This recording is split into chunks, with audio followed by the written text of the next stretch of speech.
mine are here, and my boyfriend is also here, which is really great. We have a long-distance relationship. I'll get there. No, but we have a long-distance relationship, so it's really good when he's here. And I mean, it's okay. It's good. I mean, he visits me sometimes, and other times I go to Moabit. We make it work.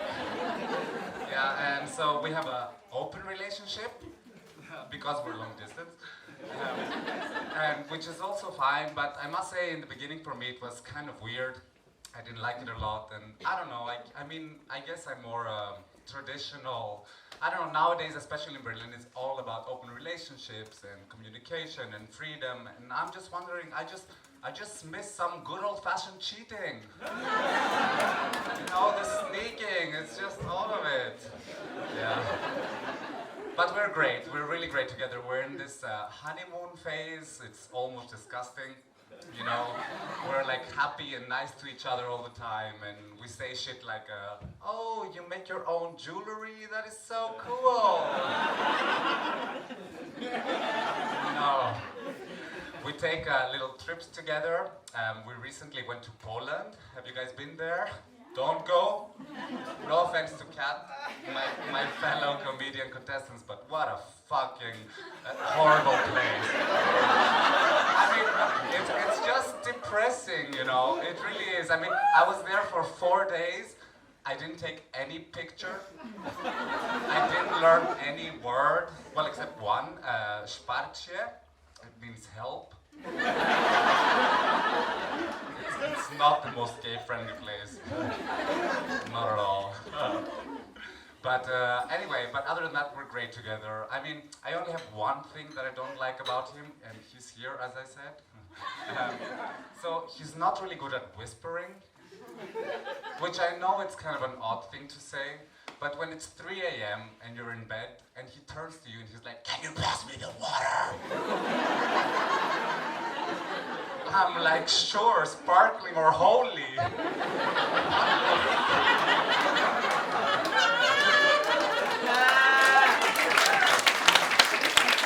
then I get paranoid because I smoke weed and I can't sleep all night, just looking under the bed, just waiting for him to start crawling on the walls. Anyway, but I shouldn't complain because we're really great, and most of you know that it's really hard to find somebody to have a relationship with, or just somebody who is not crazy.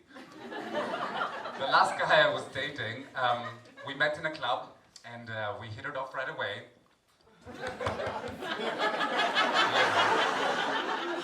But then during the evening, at some point, he goes, sometimes when I take ecstasy, I like to talk to my dead grandmother. So I was like, are you talking to her right now? So yeah, see what I mean? So I dumped him right after, of course. I dumped him right after 2 months. He was cute, and I mean, whatever, he's close with his grandmother. That's kind of nice, right? Plus one less family member I have to meet. I hope, with a Ouija board.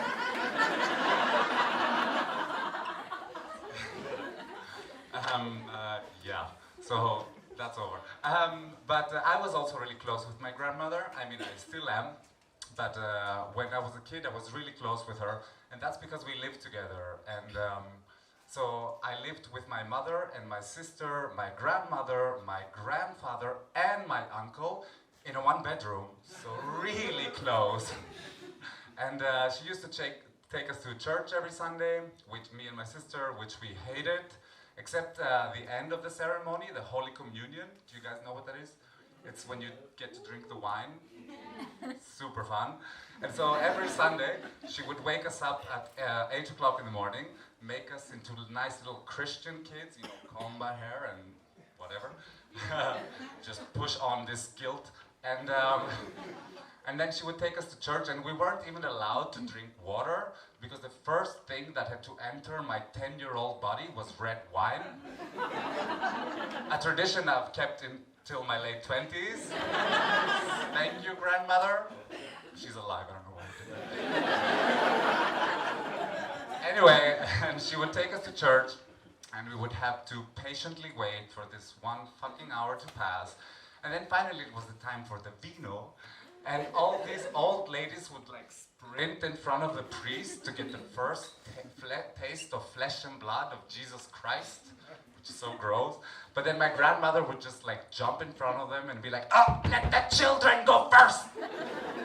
Thank you, Grandma. That bitch can get her own wine. I'm 10. And the thing is that, you know, they use the same spoon for everybody in the church. Exactly. How gross is that? But luckily, I had my little sister with me, so I would be like, "Ladies first."